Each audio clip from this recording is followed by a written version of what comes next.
Well, back again. Let's talk about the concupiscence of Pim.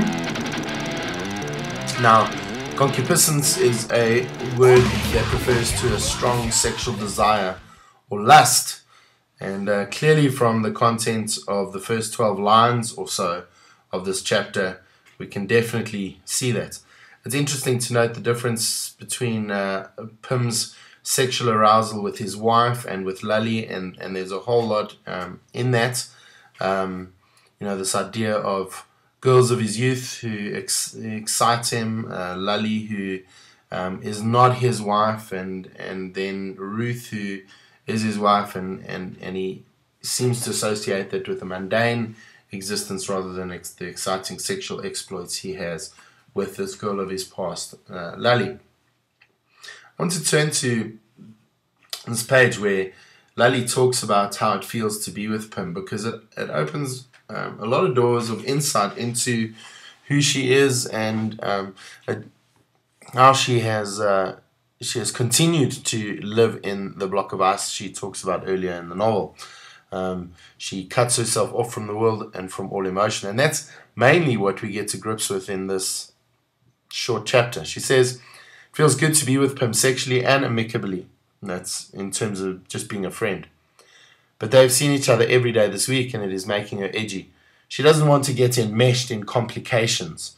She likes Pim, likes him strongly, both the collected Pim of the present and that other inevitably lost, though more stirring Pim of the past.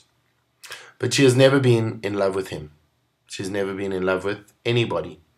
I can't accommodate to love, she has tried to explain more than once to men who, enraged, have found themselves alone in the condition. So we see Lally here. She's cold. She hasn't loved. She doesn't let herself love. She can't accommodate to love. She's obviously lost many men who have fallen in love and want to love, but have found themselves alone in the condition. They are in love and she isn't. Or she declares she isn't, because that protects her. Further down, we find Lally in the bathroom, and she sees a picture of Pim and Ruth on their wedding day, and she feels sorry for herself. She is assailed by a cringe of self-pity, it says. She feels annoyed with herself for allowing an emotion that will only lead in upon itself. And so she's very upset that she actually feels this emotion, and that is echoed again on the next page, or on the next little section, where she says she feels guilty. And then she rages against it. She objects to feeling guilty. But she says she's already paid in blight, she says. And blight's a very interesting word. It actually comes from a plant disease.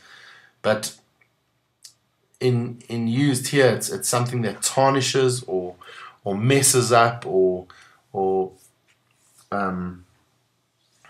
sort of damages her life. And so she says she's lived this damaged life, and so she's paid for that. She doesn't have to feel guilty because she's paid for it already.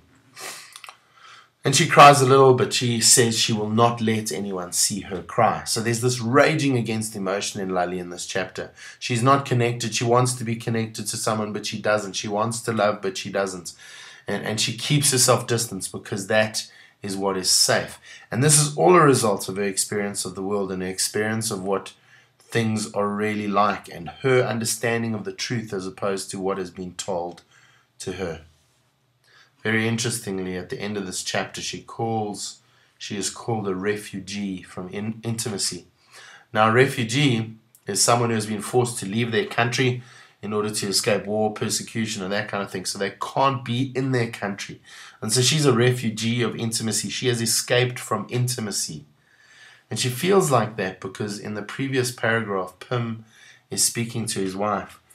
And instead of being the lover, he has now become the husband again. And that is not her space. And he seems to be a good husband. He is a good father. He loves his kids and his wife, despite this affair that he's having. Then Lally feels in the flimsy material of her dress pocket the rectangular certain shape of the letter against her thigh. And so this letter is obviously the second letter making an impact in her life. She's keeping it with her. She's not letting it go. And ultimately we will discover in the chapters to follow the extent of what that letter really means, and what she really has to testify about. Thanks for listening. The next chapter I will be doing is 1979, Standard 9, Geography and Destination.